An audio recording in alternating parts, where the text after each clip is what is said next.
ನಮಸ್ಕಾರ. ಹೀಗೆ ಒಂದು ಪರಿಚಯ. ನನಗೆ ಚಿಕ್ಕ ವಯಸ್ಸಿಂದನೂ ಶೂಟಿಂಗು, ಸಿನಿಮಾಗಳು ಅಂದರೆ ತುಂಬ ಇಷ್ಟ. ನಾವು ಮುಂಚೆ ಜಯನಗರದಲ್ಲಿದ್ವಿ. ಆಗ ಸುಮಾರು ಒಂದು 1980 ಇಸ್ವಿ ಅನಿಸುತ್ತೆ. ಅಲ್ಲಿಗೆ ಅನಂತ್ನಾಗು, ದಿನೇಶು, ಪ್ರಭಾಕರ್ ಅವರು ಶೂಟಿಂಗ್ಗಳು ತುಂಬ ಬರ್ತಾಯಿತ್ತು. KR ರೋಡು ಅಂತ ಇತ್ತಲ್ಲಿ. ಅಲ್ಲಿ ಒಂದು ಶೂಟಿಂಗ್ ಮನೆ ಇತ್ತು. ಚಿಕ್ಕ ಹುಡುಗಿ ಹೋಗಿ ಅಲ್ಲಿ ನಿಂತ್ಕೊಂಡು ನೋಡೋದು 81, 82ರಲ್ಲಿ. ನಾನು ಓದಿದ್ದು ಜಯನಗರ 7 ಬ್ಲಾಕ್ RKS ಸ್ಕೂಲ್ ಅಂತ, ಅಲ್ಲೇ ಓದ್ತಾಯಿದ್ದೆ. ಹೋಗಿ ಶೂಟಿಂಗ್ ನೋಡೋದು ಚಿಕ್ಕ ಹುಡುಗರಲ್ಲಿ. ಬಿಡ್ತಾ ಇರಲಿಲ್ಲ, ದೂರದಲ್ಲೆಲ್ಲ ನಿಂತ್ಕೊಂಡು ನೋಡಬೇಕಾಗಿತ್ತು, ಅಂಥ ಹುಚ್ಚು. ಟೆಂಟ್ಗಳಲ್ಲಿ ಸಿನಿಮಾ ನೋಡೋದು. 4 ಆಣಿ, ಒಂದು 4 ಆಣಿ 50 ಪೈಸೆ ಅಂದರೆ ಚೇರು, ಮಣ್ಣಲ್ಲಿ ಕೂತ್ಕೊಂಡು ಸಿನಿಮಾ ನೋಡ್ತಾ ಇದ್ದಿದ್ದು. ಇಂಥ ಹುಚ್ಚು. ನಮಗೆ ಗೊತ್ತಿಲ್ಲದಂಗೆ ಕಲಾವಿದ ಆಗಬೇಕು ಅನ್ನೋದು ಏನೋ ಒಂದು ಆಸೆ. ಮದುವೆನೂ ಆಯಿತು. ಮನೆಯಲ್ಲಿ ನಮ್ಮ ತಂದೆ ತಾಯಿಗೆ ಅದೆಲ್ಲ ಇಷ್ಟ ಇಲ್ಲ. ಮದುವೆ ಆಯಿತು. ಸರಿ, ಆಮೇಲೆ ನಾನು ಹೆಂಗೋ ಇದು ಮಾಡಿಕೊಂಡು ಟ್ರೈ ಮಾಡ್ಕೊಂಡು ಅಲ್ಲಿ ಇಲ್ಲಿ ಕೆಲಸ ಮಾಡ್ತಾ ಎಲ್ಲೋ ಒಂದು ಪೇಪರ್ ಓದ್ತಾ ಒಂದು ಮೂವಿ ಟೆಕ್ನಿಕಲ್ಲಿ ಈ ಥರ ಕಲಾವಿದರಿಗೆ ಒಂದು ಅವಕಾಶ ಇರುತ್ತೆ, ಟ್ರೈನಿಂಗು ಕೊಡ್ತಾರೆ ಅಂತ ಹೇಳಿ ಓದ್ಬಿಟ್ಟು ಅಲ್ಲಿ ಹೋದೆ. ಅಲ್ಲಿಗೆ ಹೋಗಿದ್ದಕ್ಕೆ ಅವರು ಒಂದು 600 ರೂಪಾಯಿ ಫೀಸ್ ಆಗುತ್ತೆ ಅಂತೇನೋ ಹೇಳಿದ್ರು. 2000 ಅಂದಾಜು 2000 ಇಸ್ವಿ ಅನಿಸುತ್ತೆ ಅವಾಗ. ಹೋಗಿ ಸೇರಿಕೊಂಡೆ. ಟ್ರೈನಿಂಗ್ ತೊಗೊಂಡೆ ಒಂದು 6 ತಿಂಗಳು.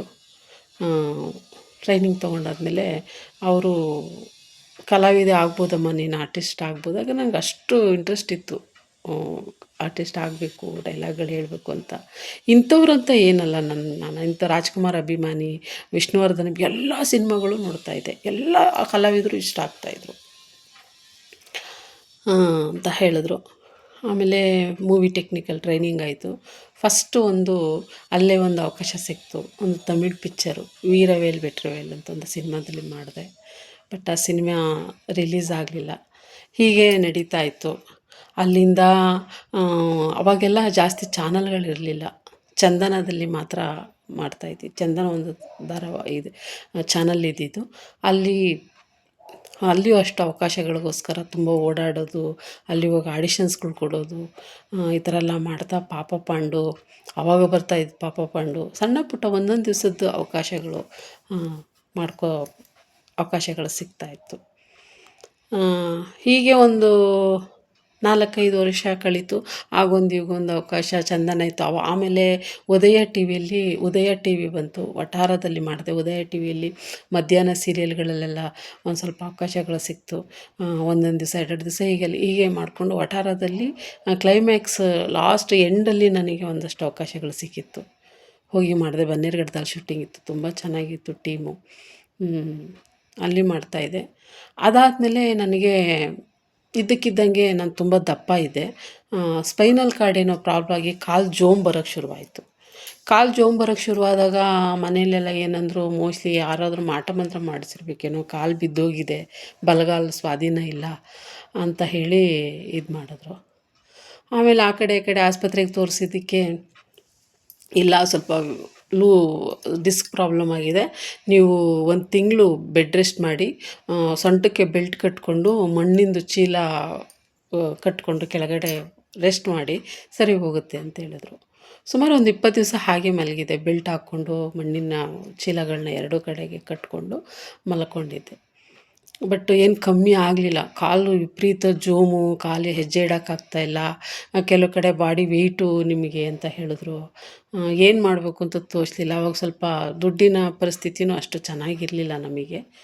ಆಮೇಲೆ ಕೊನೆಗೆ ಏನು ಮಾಡಿದ್ರು, ನಿಮಾನ್ಸಲ್ಲಿ ಹೋಗಿ ಇದು ನರದ್ದು ಪ್ರಾಬ್ಲಮ್ ಇರ್ಬೋದು ಅಂತ ಹೇಳಿದ್ರು. ನಿಮಾನ್ಸಿಗೆ ಹೋಗಿದ್ದಕ್ಕೆ, ಇಲ್ಲ ಅವ್ರಿಗೆ ಡಿಸ್ಕ್ ಪ್ರಾಬ್ಲಮ್ ಆಗಿದೆ, ಆಪ್ರೇಷನ್ ಮಾಡಲೇಬೇಕು ನಿಮಗೆ ಅಂದರು. ತುಂಬ ಕಷ್ಟ ಇತ್ತು ಆ ದಿನಗಳಲ್ಲಿ. ಸರಿ ಅಂದ್ಬಿಟ್ಟು ಆಪ್ರೇಷನ್ನು ಹೋಗಿದ ತಕ್ಷಣ MRI ಸ್ಕ್ಯಾನ್ ಮಾಡಿದ್ರು. ಆಪ್ರೇಷನ್ ಆಯಿತು. ಆಪ್ರೇಷನ್ ಆದಮೇಲೆ ಫುಲ್ಲು ಬೆಡ್ ರೆಸ್ಟ್ ಆಗಬೇಕು ನಿಮಗೆ. ಕಾಲು ನಡೆದಾಡೋಕ್ಕೆ ನಿಮಗೆ ಸಾಧ್ಯ ಇರಲಿಲ್ಲ. ಬಟ್ ನಿಮ್ಮ ಒಳಗಿನ ಒಂದು ಶಕ್ತಿ, ಆಂತರಿಕ ಶಕ್ತಿಯಿಂದ ನೀವು ಎದ್ದು ಓಡಾಡ್ಬೋದು ಅಂತ ಹೇಳಿದ್ರು. ಸರಿ ಮನೆಗೆ ಬಂದು ರೆಸ್ಟ್ ಮಾಡ್ತಾಯಿದ್ದೆ. ನಾನು ಶೂಟಿಂಗ್ ಟೈಮ್ನಲ್ಲೆಲ್ಲ ವಿಜಯ ಫಿಲಮ್ ಇನ್ಸ್ಟಿಟ್ಯೂಟು, ನಮ್ಮ ರಾಜಾಜಿನಗರ ಫಸ್ಟ್ ಬ್ಲಾಕಲ್ಲಿ ವಿಜಯ ಫಿಲಮ್ ಇನ್ಸ್ಟಿಟ್ಯೂಟ್, ತಿಪ್ಟೂರು ರಘು ಅವರು ಕ್ಲಾಸ್ ಮಾಡ್ತಾಯಿದ್ರು, ಭವ್ಯ ಅವರು ಬರ್ತಾಯಿದ್ರು ಅಲ್ಲಿಗೆ. ಅಲ್ಲಿಗೆ ಹೋಗ್ತಾಯಿದ್ದೆ. ಅಲ್ಲಿನ ಸ್ಟೂಡೆಂಟ್ಗಳು ಒಂದು 10 ನಿಮಿಷದ್ದು ಚಿತ್ರಗಳು ಮಾಡೋರು ಅಲ್ಲಿನ ಟ್ರೈನಿಂಗ್ ಆದಮೇಲೆ. ಆವಾಗ ಅಲ್ಲಿ ಆ್ಯಕ್ಟ್ ಮಾಡೋಕ್ಕೆ ಹೋಗ್ತಾಯಿದ್ದೆ. ಅಲ್ಲಿ ಪ್ರಭು ಅಂತ ಒಬ್ಬರು ಮೇಕಪ್ ಮ್ಯಾನು ಪರಿಚಯ ಆಗಿದ್ದರು. ಅವ್ರು ಅವಾಗವಾಗ ಕಾಲ್ ಮಾಡ್ತಾಯಿದ್ರು. ಹೀಗೆ ಒಂದು ಒಳ್ಳೆತನ ಎಲ್ಲೋ ಇದ್ದೇ ಇರುತ್ತೆ ಅಂತೇಳಿ ಮಾತಾಡೋರು. ಹುಬ್ಳಿ ಕಡೆಯವರು ಪಾಪ, ತುಂಬ ಒಳ್ಳೆ ಮನುಷ್ಯ. ಅವರು ಫೋನ್ ಮಾಡೋರು, ಏನು ಮಾಡ್ತಾ ಇದೆಯಮ್ಮ ಅಂತ. ನಾನು ಹೇಳ್ತಾಯಿದ್ದೆ, ಅಣ್ಣ ಯಾವುದಾದಿದ್ರೆ ಹೇಳಿ ಅಣ್ಣ ಅವಕಾಶ ಅಂತ ಕೇಳ್ತಿದ್ದೆ ಅವರಿಗೆ. ಆಯ್ತಮ್ಮ ಹೇಳ್ತೀನಿ ಅಂತ ಹೇಳೋರು.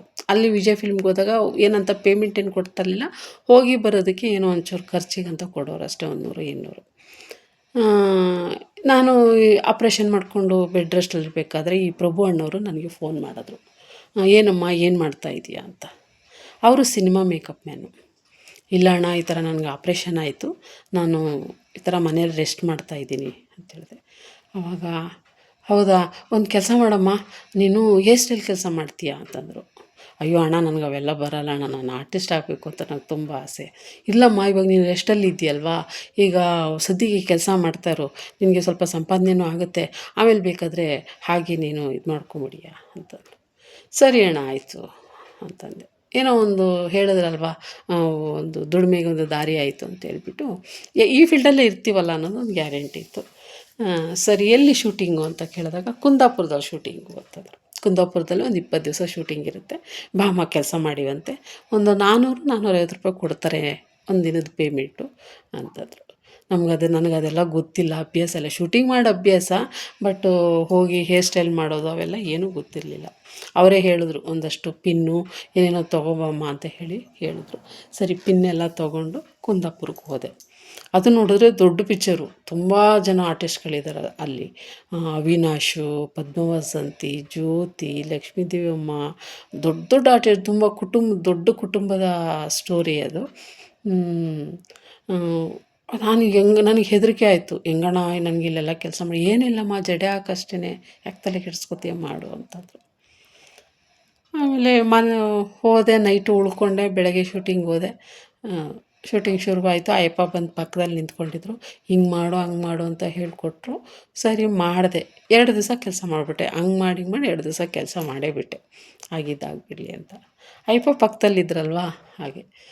ಆಮೇಲೆ 3 ದಿವಸ ಏನಾಯಿತು, ಸಿನಿಮಾ ಫೀಲ್ಡಲ್ಲಿ ಯೂನಿಯನ್ ಅಂತ ಒಂದು ಮಾಡ್ಕೊಂಡಿದ್ದಾರೆ, ಕಾರ್ಮಿಕರು ಎಲ್ಲ ಸೇರಿ ಒಂದು ಯೂನಿಯನ್ ಅಂತ ಮಾಡ್ಕೊಂಡಿದ್ದಾರೆ. ಅಲ್ಲಿ ಯೂನಿಯನ್ನಲ್ಲಿ ಕಾರ್ಡ್ ತೊಗೋಬೇಕು, ಕೆಲಸ ಮಾಡೋರು, ಸಿನಿಮಾದಲ್ಲಿ ಕೆಲಸ ಮಾಡೋರು ಕಾರ್ಡ್ ತೊಗೋಬೇಕು ಅನ್ನೋದೊಂದು ರೂಲ್ಸ್ ಇದೆಯಂತೆ. ನನಗೆ ಗೊತ್ತಿರಲಿಲ್ಲ. 3 ದಿವಸ ಒಬ್ಬರು ಕಾರ್ಡ್ ಇರೋಂಥ ಒಬ್ಬ ಲೇಡಿ ಸಡನ್ನಾಗಿ ಬಂದು ಇಳಿದ್ಬಿಟ್ರು. ಶಶಿಕಲಾ ಅಂತ ಅವರು ಸಡನ್ನಾಗಿ ಬಂದು ಇಳಿದ್ಬಿಟ್ರು. ಹೆಂಗಣ್ಣ ನೀವು ನಾನ್ ಮೆಂಬರ್ಗಳನ್ನ ಇಟ್ಕೊಂಡು ಕೆಲಸ ಮಾಡ್ತಾಯಿದ್ದೀರಾ, ನೀವು ಯೂನಿಯನ್ಗೆ ಇದು ಬೇಡವಾ, ಹಾಗೆ ಹೀಗೆ ಅಂತಂದರು. ನೋಡಮ್ಮ, ಇಲ್ಲಿ ಜನ ಜಾಸ್ತಿ ಇದ್ದಾರೆ, ಸದ್ಯಕ್ಕೆ ಯಾರೂ ಸಿಗಲಿಲ್ಲ, ಈಗ ಮಾಡು, ಅವರು ಹೊಸಬ್ರು ಬಂದಿದ್ದಾರೆ, ಅವ್ರಿಗೂ ಏನೂ ಗೊತ್ತಿಲ್ಲ ಅಂತ ಹೇಳಿ ಹೆಂಗೋ ಮ್ಯಾನೇಜ್ ಮಾಡಿಕೊಂಡು, ಸರಿ ಇಬ್ಬರು ಹೇರ್ ಸ್ಟೈಲಿಸ್ಟ್ ಇದ್ದಾರೆ ಅಂತೇಳ್ಬಿಟ್ಟು ಇಬ್ಬರೂ ಕೆಲಸ ಮಾಡಿಕೊಂಡು ಸುಮಾರು ಒಂದು 15 ದಿವಸ ಅಲ್ಲೇ ಕುಂದಾಪುರದಲ್ಲೇ ಶೂಟಿಂಗ್ ಮಾಡಿಕೊಂಡು, ಅಷ್ಟು ಜನ ಆರ್ಟಿಸ್ಟ್ಗಳ ಜೊತೆ. ನನಗೆ ಆಗ್ತಾಯಿಲ್ಲ ಮಾತಾಡೋಕ್ಕೆ, ಬಟ್ ಅಲ್ಲಿ ನಾನು ಸೈಲೆಂಟಾಗಿ ಕೂತ್ಕೋತಾಯಿದ್ದೆ. ನನಗೆ ಪುಸ್ತಕ ಓದುವಂತಹ ಅಭ್ಯಾಸಗಳಿತ್ತು ತುಂಬ. ಪುಸ್ತಕ ಓದ್ಕೊಂಡು ಕೂತ್ಕೋತಾಯಿದ್ದೆ, ಇಲ್ಲ ಸೈಲೆಂಟಾಗಿ ಕೂತ್ಕೋತಾಯಿದ್ದೆ. ಬಂದು ನನ್ನನ್ನು ಇವರು ದತ್ತಣ್ಣವ್ರು ಮಾತಾಡ್ಸೋದ್ರು ಊಟದ ಟೈಮ್ನಲ್ಲಿ. ಯಾಕೆ ನೀವು ಸೈಲೆಂಟಾಗಿರ್ತೀರಲ್ಲ ಅಂತ.